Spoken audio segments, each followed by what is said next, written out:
자, 우리가 이 코로노멀이라는 새로운 표준을 말할 때 이 명절의 세시 풍속도 많이 바뀌어지게 됐죠.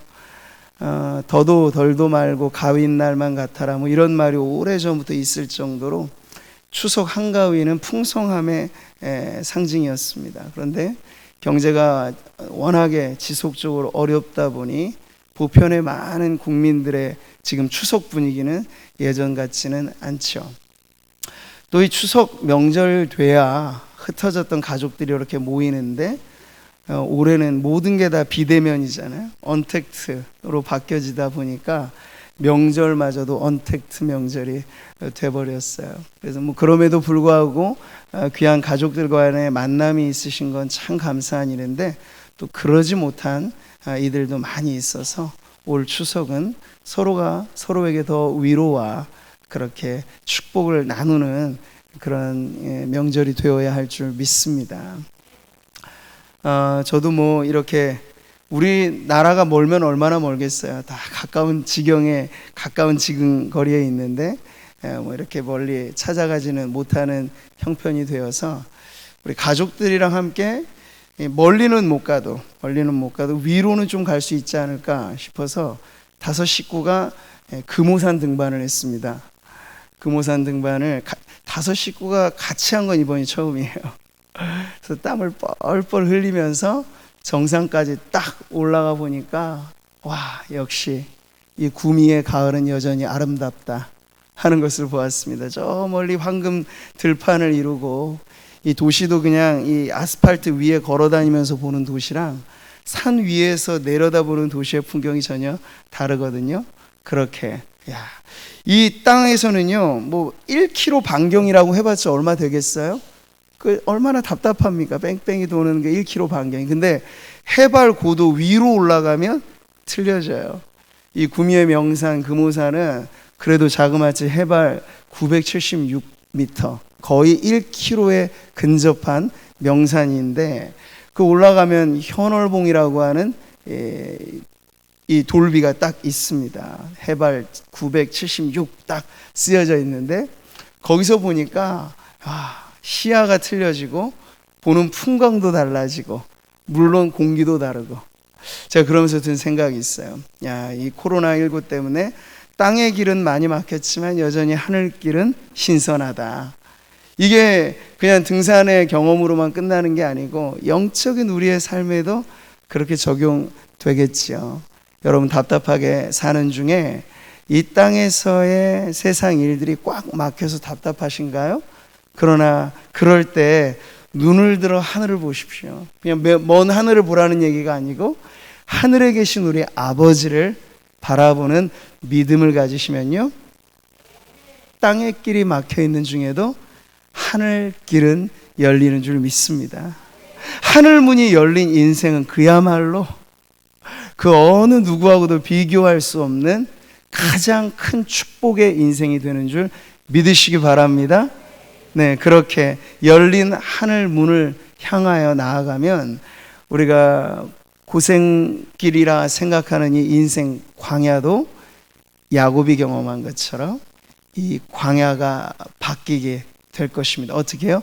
베델로 바뀌는, 하늘의 문, 하늘의 집으로 바뀌는 축복이 오늘 기도하는 성도님들에게 넘쳐날 줄 믿습니다. 자, 우리가 지금 몇 주간에 걸쳐서 광야의 메시지를 계속 살펴보는 중에 오늘 신명기 말씀을 마지막으로 함께 보겠습니다. 광야 시대를 대표했던 지도자 모세가 이제 이 가나안 시대를 앞두고 있는 새로운 다음 세대에게 지침이 될 만한, 인생에 결코 잊어서는 안 되는 그러한 가르침을 이 광야의 메시지에 담아 주었기 때문에 우리도 계속해서 이 말씀을 꾹꾹 눌러서 우리의 마음에 새겨야 하는 것이에요. 왜냐하면 오늘 우리가 살아가는 세상이 딱 광야와 같은 시절이기 때문이죠. 우리가 광야를 다룬다는 건 그냥 가상의 현실을 말하는 게 아니잖아요. 광야라고 하는 건 정말 힘든 공간이고 고달픈 시간의 연속입니다. 누구나 이 거대한 황무지에 들어가게 되면 합창하게 되는데 행복 끝, 고생 시작. 이게 이제 세상 사람들 모두가 경험하는 광야와 같은 어려운 시절이란 말이죠. 자, 그런데 모세가 이 새로운 세대에게, 믿음의 백성들에게 광야의 메시지를 전할 때는 이 세상에서 말하는 이 행복 끝, 고생 시작, 그런 광야를 가리키는 것이 아니에요. 전혀 달라지는, 이 메시지 안에는 믿음으로 바라볼 때 광야는 고생 길만이 아니다. 그러면 광야는 어떤 길인가? 하나님이 함께 하시는 자리고, 하나님이 인도하시는 길이고, 하나님의 기적 같은 공급을 경험하는 곳이다. 이게 바로 광야의 메시지의 아주 중요한 내용이죠. 광야를 학교에 비유하다면 겸손을 가르치는 학교고, 광야를 훈련소에 빗대자면 순종을 익히는 훈련소라 할 수 있는 거예요. 그러니까 우리 성도들이 믿음을 가지고 우리에게 주어진 인생 광야를 이렇게 바라보기만 한다면 손해볼 것은 전혀 없고, 오히려 야, 광야가 아니었으면 어쨌을까 싶을 정도로, 그게 딱 시편 119편에 나온 고백 아니에요? 고난당함이 내게 유익이라. 아무나 그런 고백 못해요. 진탕 고생한 경험만으로 인생의 고난을 맞이한 사람들은 이런 고백 못해요. 믿음의 백성들은 할 수 있어요. 야, 하나님의 은혜 안에 고난을 통과해 보니 고난받지 않았으면 내가 어쨌을까? 나 같은 망나니가 이 고난을 통해서 이렇게 사람답게 바뀐 게 얼마나 큰 은혜인가? 고난도 내게 유익이라. 이런 고백을 할 수 있듯이 광야라고 하는 것이 전혀 새로운 자리로 바뀌어지게 되는 것을 보게 되는 것이죠. 하나님 자그마치 40년간 이 광야 생활을 통해서 출애굽시키신, 이 아직은 길들여지지 않는 야생마들이죠. 주에 아직은 이 잔재들이 남아있고, 근데 그들을 어떻게 하나님께서 훈련시키시겠다는 거예요? 하나님의 백성다운 삶으로 그들을 훈련시키시는데 하나님도 집중 투자하신 거예요. 40년의 광야길을 그들과 함께 동고동락하시면서. 그래서 하나님께서 가르쳐 주시는 것, 너희는 세상과 같지 않아야 하는데 세상 사람이나 너희들이나 다 의식주, 무엇을 먹을까, 무엇을 입을까, 어디에 살까, 이건 공통의 문제인데 세상은 그걸 가지고 머리 싸매고 어떻게 살지 발버둥 치며 동동거리며 살지만 너희는 그러지 말아라. 의식주의 문제를 나에게 한번 맡겨보아라. 하나님 의지하는 법을 생계의 가장 밑바닥에서부터 하나님 의지하는 법을 배우게 하신 거예요. 그게 만나에 담겨 있고, 옷이 헤어지지 않은 기적에 담겨 있고, 발이 부르트지 않는 것에 담겨져 있는 것. 그들에게 하나님께서 밤에는 불기둥으로 낮에는 구름기둥으로 비춰 보이시며 인도하셨던 그 인도함 가운데 너무나 극적으로 남겨 있는 것, 무엇을 먹을까, 무엇을 입을까, 어디에 살까, 나한테 맡겨두고 살면 너희는 믿음의 백성다운 삶을 살게 될 것이다. 이 가르침을 40년간 그들에게 주신 거예요. 사랑하는 성도 여러분, 신앙이라고 하는 걸 관념적으로 생각하지 마십시오. 신앙이 하나의 액세서리인 분들은 의식주, 이런 실존에 관한, 생존에 관한, 일상에 관한 것들에서 하나님이 과연 나와 함께 하시는 것이 너무나 멀게만 피상적으로 느껴지게 되어 있습니다. 그런데 실제로 우리가 신앙하며 산다는 건 하나님 나를 먹이시든 입히시든 죽이시든 살리시든 내 모든 것 하나님의 손에 달려 있으니 주여 내가 주님만 믿고 살겠습니다. 하루하루 사는 동안 이 믿음 가지고, 우리가 아까 굳세어라, 이 믿음, 그게 무슨 믿음이에요? 그냥 죽어서 가는 천국만 바라는 믿음이 아니고 사는 동안 이 땅에서 광야 같은 시절을 지날 때 내 주린 영혼 만나로서 먹여주시고 40년간 옷이 헤어져서 헐벗은 일은 없도록 하나님이 공급하셨다. 이런 간증이 우리의 실제하는 믿음이 되도록 살아가는 것, 이게 여러분 진짜 백이 신앙인 줄 믿습니다. 그 믿음 가지세요. 그 믿음 있으면 지금도 우리에겐 어렵지만 그래도 이겨낼 수 있습니다. 불같은 시험이 있어도요, 믿음이 있으면 그 불은 우리를 태워 없애는 불이 아니고 우리를 순금같이 정련시키는 은혜의 불길이 될 것입니다. 바로 이 믿음이에요. 광야의 믿음, 실제하는 믿음, 현실에서 빛나는 믿음, 크고 작은 모든 것들 가지고 하나님의 살아계심을 경험하는 믿음으로 오늘 이 밤에도 여러분들이 하나님을 만나시기를 축복합니다. 자, 광야, 그렇게 당시의 나라들과 비교하면 아주 독특한 구간이었죠.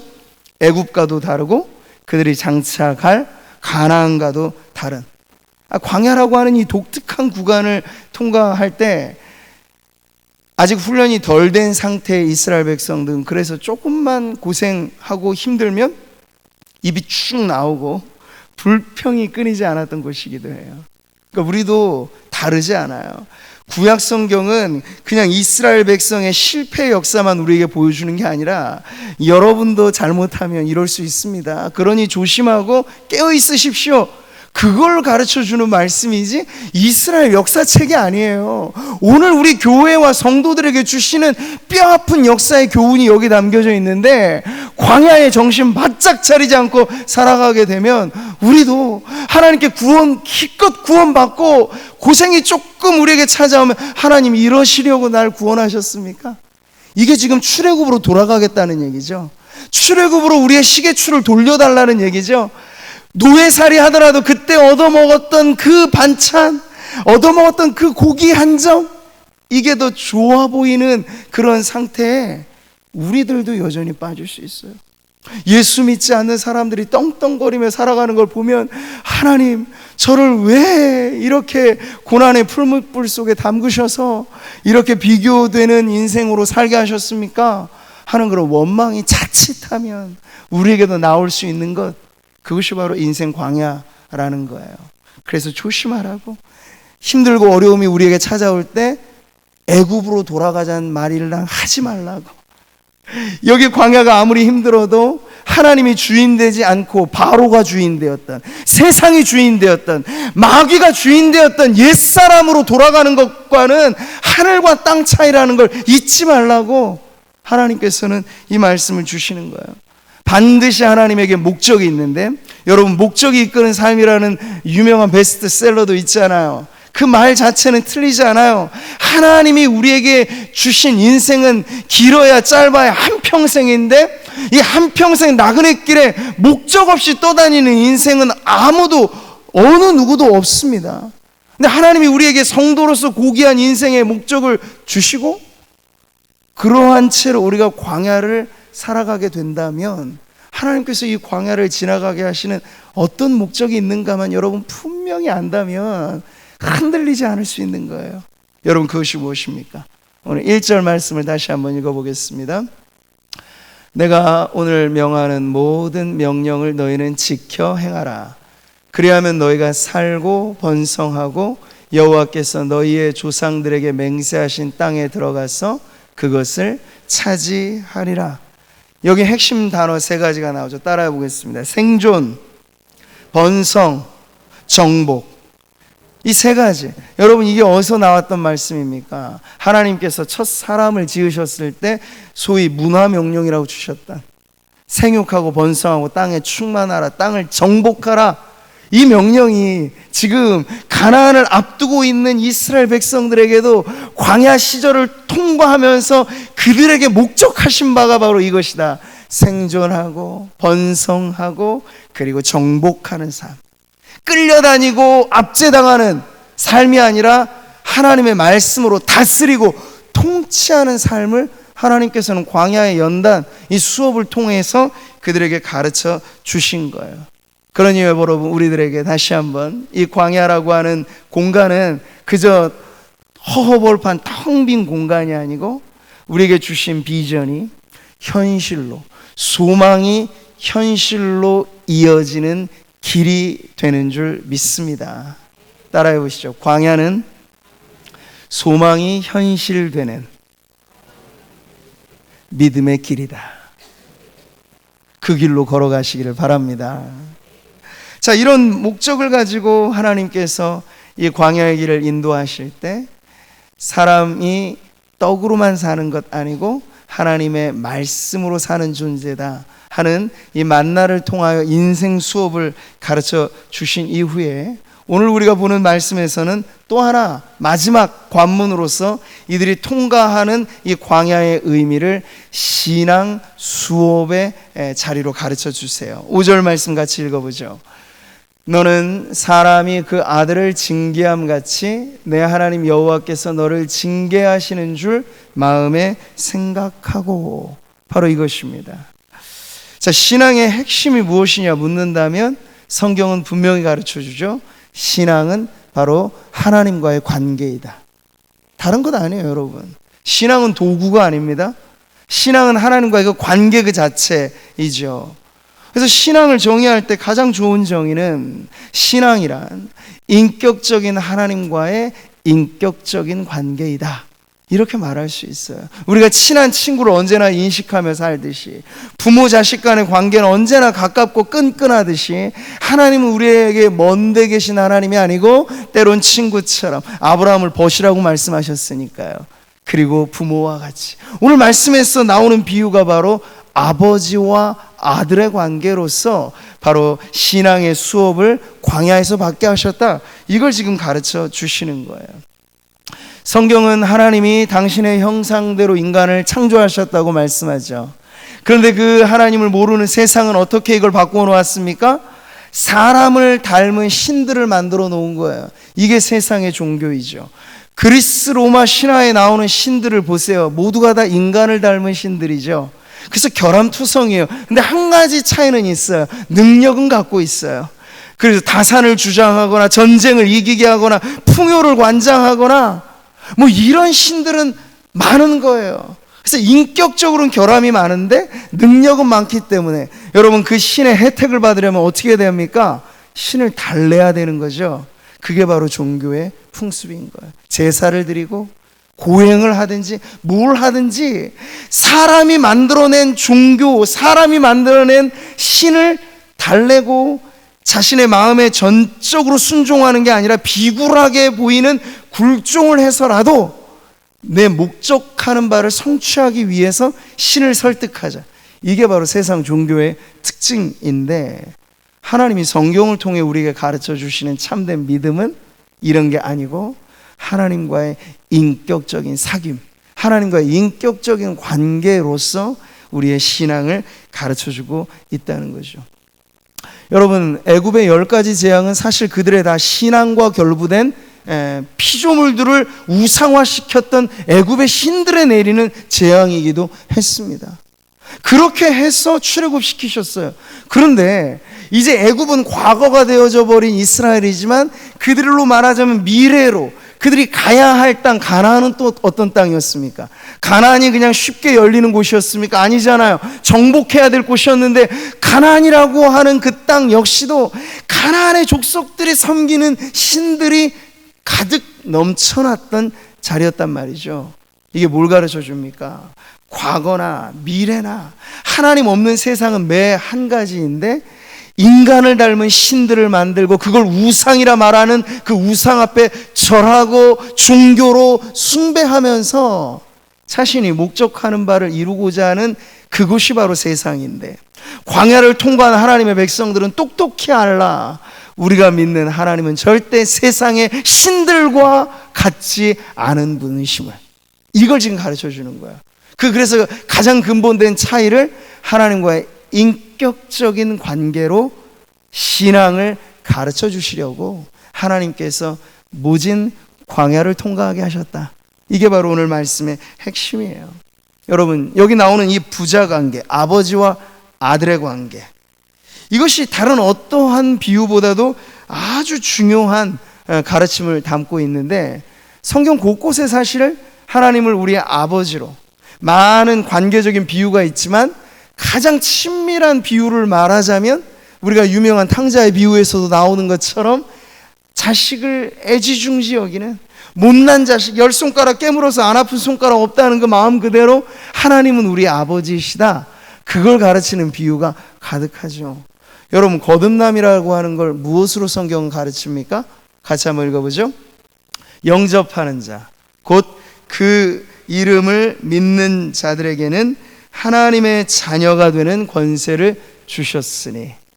거듭남이라고 하는 건 다름 아니에요. 영적 출생, 신생이라고 말하는 새로운 출생, 이건 육체 출생과는 다른 우리의 영혼의 호적이 하늘 아버지에게로 옮겨지는 사건을 바로 중생이라고 합니다. 거듭남이라고 합니다. 이때부터 이제 우리는 하나님과의 관계가 아버지와 아들, 딸의 관계로 전혀 새롭게 바뀌어지게 되는 것이죠. 예수님이 가르쳐 주신 기도의 여러분 첫 시작은 하늘에 계신 우리 아버지요, 이렇게 하나님을 아버지라고 부름으로써 출발을 하는 거예요. 신약뿐만 아니죠. 여러분 이사야서를 읽어보세요. 그의 간절한 호소가 절정에 이르렀을 때 그는 이렇게 외칩니다. 같이 한번 읽어볼까요? 그러나 여호와여, 이제 주는 우리 아버지시니이다. 우리는 진흙이요 주는 토기장이신, 우리는 다 주의 손으로 지으신 것이니이다. 아버지 날 놓으시고, 옛날 표현은 그렇게 했어요. 어버이의 사랑을 말할 때 아버지 날 놓으시고 어머니 날 기르시고, 노아 기른 사랑의 하나님을 바로 아버지라고 이렇게 부르고 있는 거죠. 그래서 여러분 오늘 이 신명기에 나와 있는 광야의 메시지가 이전까지는 불기둥 구름기둥 하나님의 임재하심으로 그들을 인도했던 광야의 인도자로 하나님을 가르쳐 주셨고, 또 하나 만나와 옷으로서 나타난 하나님의 공급자로서의 모습, 발이 부르트지 않게 하셨다, 건강을 지키시는 보호자로서 하나님을 가르쳐 주셨는데, 이제 마지막 핵심에 이르러서는 하나님을 우리의 아버지로 가르쳐 주고 계세요. 그래서 광야의 하나님은 어떤 분이시다? 우리의 아버지로서 광야를 함께 통과한 분이시다 하는 걸 지금 가르쳐 주고 있는 거죠. 그래서 여러분, 광야는 고난의 길이고 광야는 고통의 세월 맞습니다. 어렵습니다. 그런데 무자비한 재판장으로서 하나님이 우리에게 부과한 형벌로 받아들이면 이게 꽤나 힘든 거예요. 그런데 여러분, 오늘 말씀은 전혀 다르게 그걸 가르쳐 주잖아요.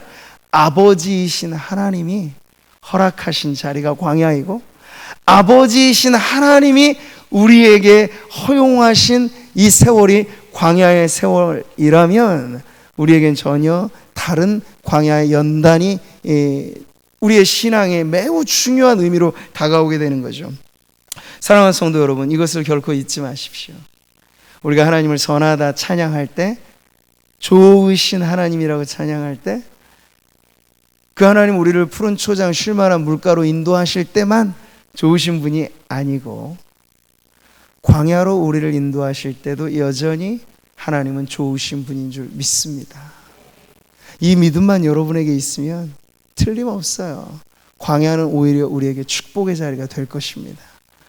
코로나19라고 하는 이 초유의 사태가 아직 와중에 있고, 제가 여러 번 말씀드리지만 이것이 지나가는 시점이 언제일지 우리는 예측할 수 없고, 이게 또 완전히 지나갈까? 아니, 지나면 코로나20이 생기고, 지나면 코로나21이 생기고, 새로운 넘버가 매겨지면서 변종 바이러스가 생길지도 모른다는 불안감이 이미 사실은 팽배해 있습니다. 근데 어떻든지 좋아요. 이 시절을 지나고 뚜껑을 열어봤을 때 분명 두 가지 성도들의 판이한 결과가 나올 것입니다. 코로나19라는 광야 시절을 지나가면서 더 단단해진 성도들이 있을 것이고, 이 광야길 믿음으로 통과하지 못하여 흐느적거리고 연약하여 지쳐 쓰러지는 인생들도 일어날 것입니다. 때때로 하나님은 모든 심판을 최후에 연기시켜 주신 것이 아니라 이 인류의 역사 가운데 인간의 힘으로는 감당하지 못할 만한 여러 많은 재앙이나 혹은 전쟁이나 혹은 기근이나 혹은 전염병과 같은 사건들이 지나가면서 하나님께서 그간에 섞여 있었던 무리들이 온전히 신앙과 불신앙, 그리고 참된 신앙과 가짜 신앙이 갈려지는 그러한 시련과 고난과 역경을 허용하시는데, 지금과 같은 우리가 이 광야의 시절로서 코로나, 전염병, 그리고 여러 가지 많은 어려움들을 지난다는 건 바로 그 구간을 통과하고 있다는 의미이기도 해요. 그런 여러분, 이 중차대한 시기를 지날 때 광야에 우리와 함께 하시는 아버지로서 하나님을 의지하지 않으면, 여러분 이 시절 우리가 견뎌내기 힘든 불같은 시험 가운데 얼마나 많은 이들이 엎드리고 쓰러지게 될지 모르니, 사랑하는 성도들, 기도하는 우리 구미 상모교회 성도들에게는 이 모든 시련이 오히려 연단의 축복이 되기를 다시 한번 주님의 이름으로 축원합니다.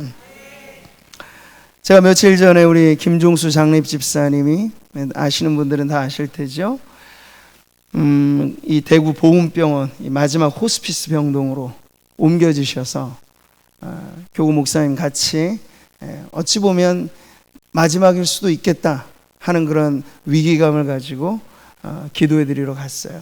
여러 여건이 허용되어서 가서 예배를 드리기도 하였습니다. 얼마나 지치고 고뇌 계신지 몰라요.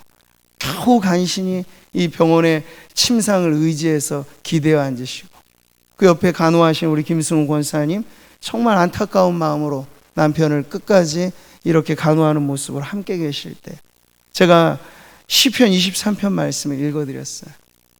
우리 하나님이 어떠한 분이신지. 근데 여러분 얼마나 감사했는지, 힘은, 육체의 힘은 빠질 대로 다 빠져서 주사바늘로 꽂아 수액으로 연명하는 그러한 연약한 자리에 있으시지만 말 하나도 쉽게 매듭해 드릴 수 없을 만큼 완전히 기력이 쇠해지신 집사님이신데도 시편 23편 말씀을 읽고 하나님을 전하니 아멘으로, 우리 하나님은 죽음의 음침한 사망의 골짜기를 통과할 때에도 여전히 함께 하시는 하나님 되심을 믿음으로 고백하는 것을 함께 나누면서 저는 그 자리가 하나님의 구원의 축복이 역사하는 자리인 것을 확인할 수 있었습니다. 사랑하는 성도 여러분, 우리의 인생의 호시절에만 하나님을 좋다고 찬송하는 건 여러분 반쪽짜리 신앙이에요. 광야를 지날 때도 하나님이 여전히 좋으신 내 아버지, 고통의 세월을 통과할 때도 하나님은 변함없이 신실하신 내 하나님, 이렇게 고백한다면요, 세상이 갈라지는 한이 있어도 여러분 우리의 믿음은 흔들리지 않을 것이며, 그 흔들림 없는 우리의 믿음은 이 땅을 유유히 지나 우리가 그토록 바라는 하늘 본향에까지 우리가 나아가게 하는 강력한 능력이 되는 줄 믿습니다. 이 믿음으로 우리가 광야를 지나면서도 하나님은 광야의 하나님, 광야에서도 나와 함께 하시는 아버지이시라 고백하는 성도님들 되시기를 바랍니다. 자, 근데 여러분 오늘 말씀에 보시면요, 그 아버지를 소개하되 어떤 아버지라고 소개하고 있습니까? 징계하시는 아버지가 등장합니다. 이게 우리에게 좀 이제 연결짓기가 쉽지는 않은 대목이에요. 징계라고 하면 우리는 좀 부정적인 인상을 갖고 있습니다. 엄한 선생님, 막 훈육 메추리를 들고 이런 인상들이 좀 징계라는 단어 안에는 있어요. 아버지 생각하면 현대인들의 아버지 상 안에는 어느 정도 보편화되어 있는 건 매우 부드러운 인상, 이게 좀 많은 것 같아요. 예전에 우리나라도 뭐 조선시대 6.25 이렇게 했을 때 아주 엄격한 아버지 상, 이런 것이 있었다면 지금은 이제 그것과는 좀 다르죠.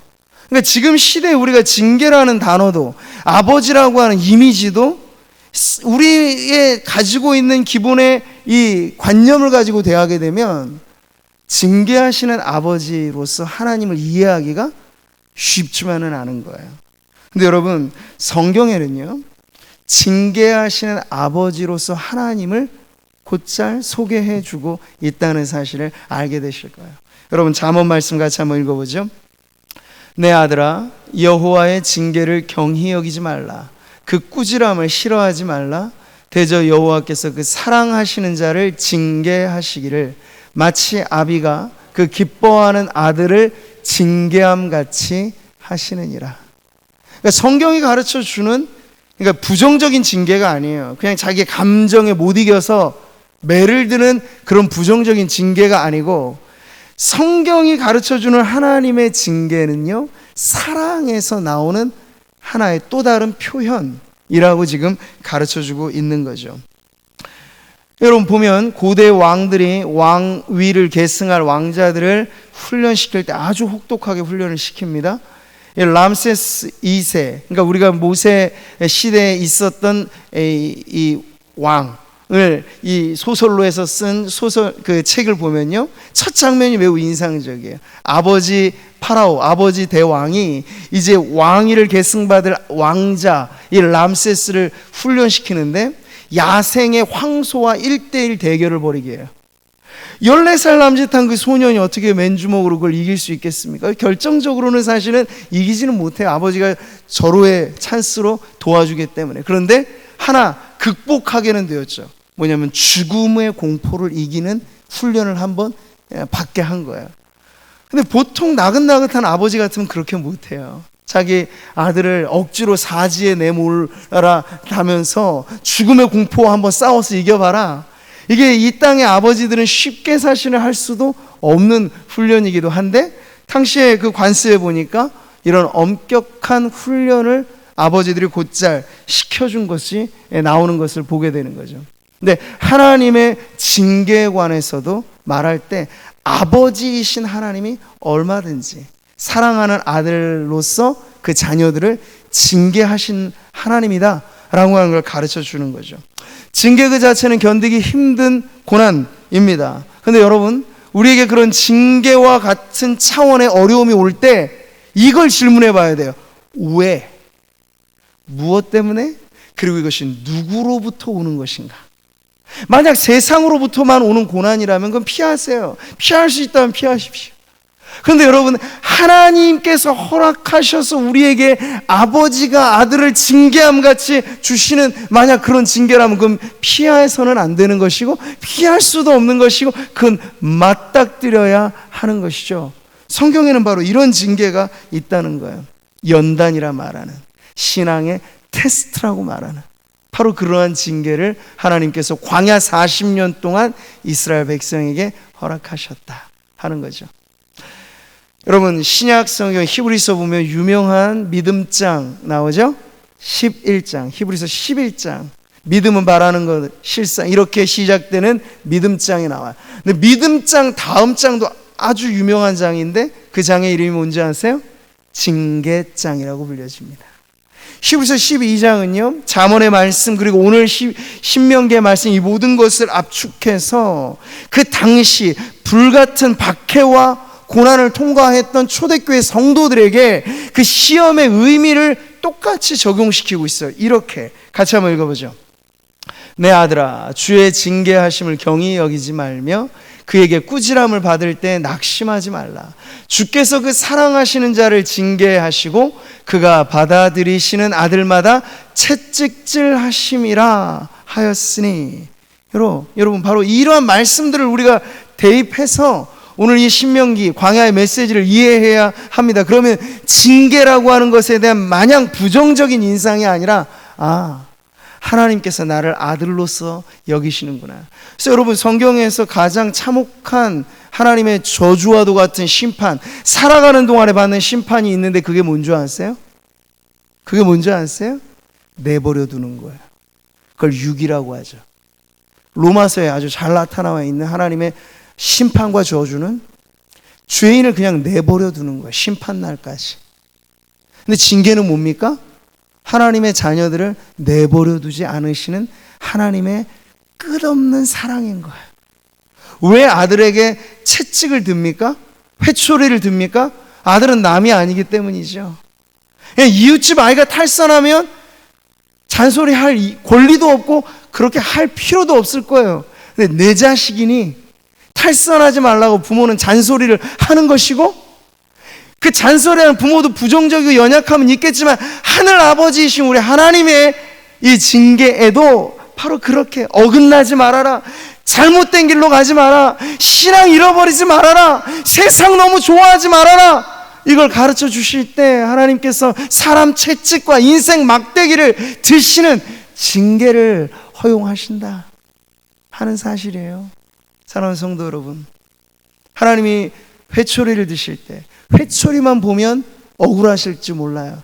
근데 그 회초리를 드는 하나님이 여전히 날 사랑하시는 하나님이신 것을 잊지 않는다면, 아파도 매를 맞아도 아버지가 나를 위해서 이렇게 하시는 거지. 때리는 아버지 마음은 더 천갈래 만갈래 찢어지고 아플 텐데 이렇게 하시는 이유는 내가 다 잘 되라고 하시는 거지.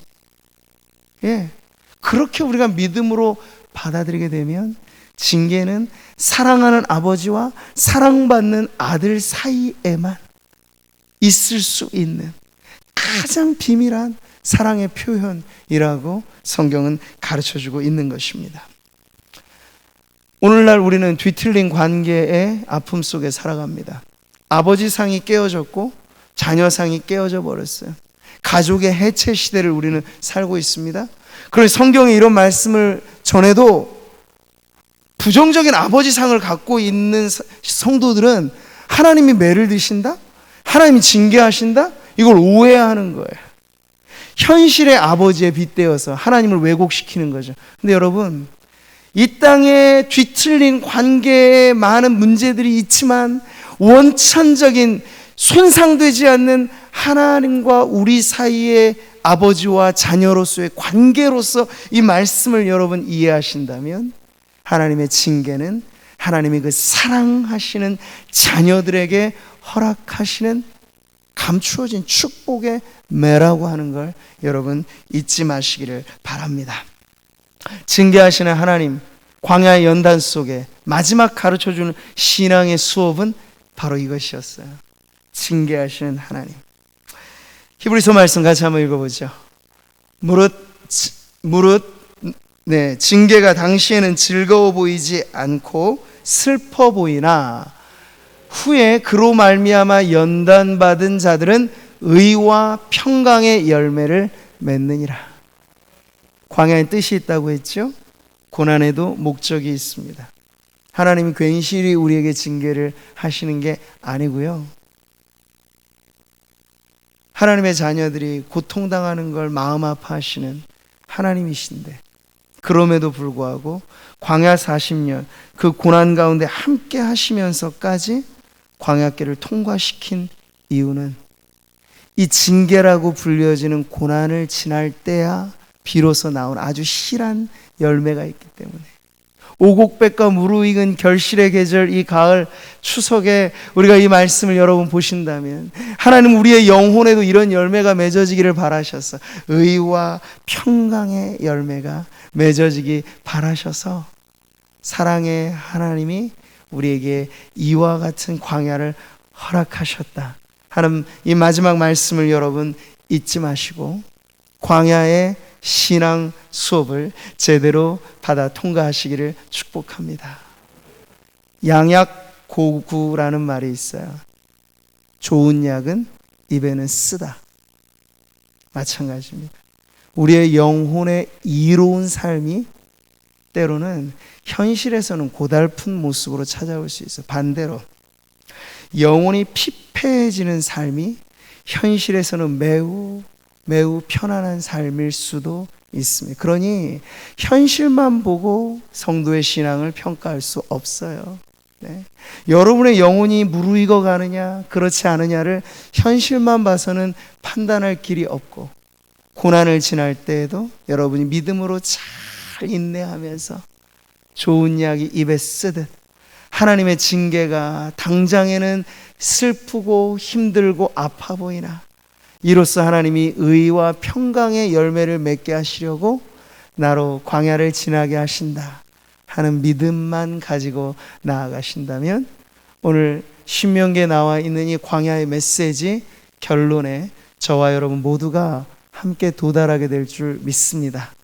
우리 마지막으로 6절 같이 읽겠습니다. 내 하나님 여호와의 명령을 지켜 그의 길을 따라가며 그를 경외할지니라. 징계의 목적, 징계하시기까지 사랑하시는 하나님이 원하시는 목적이 바로 이것이에요. 명령을 지키고 그 길을 따라가고 그래서 하나님을 사랑하되 두렵고 떨리는 마음으로 경외하기를 배우는, 오늘날 상당히 낯설어지는 단어 경외함. 하나님을 사랑하노라 말하는 이들은 많지만 그게 다 감정의 언어들이 많아요. 그냥 감정적으로는 노래하고 감정적으로는 찬양하는데 경외한다는 건 다른 거예요. 하나님을 두려워할 줄 아는 거예요. 그런 경외심이 있어야 주의를 지킬 수 있고, 그런 경외심이 있어야 예배가 사수될 수 있고, 그런 경외심이 있어야 물질에 있어서도 우선순위가 뒤바뀌지 않을 수 있어요. 이 모든 신앙의 핵심은 하나님을 경외하기를 배우는 것입니다. 오늘 광야의 신앙 수업을 통해서 하나님을 경외하는 믿음에 이르는 우리 성도님들 되시기를 주님의 이름으로 축복합니다.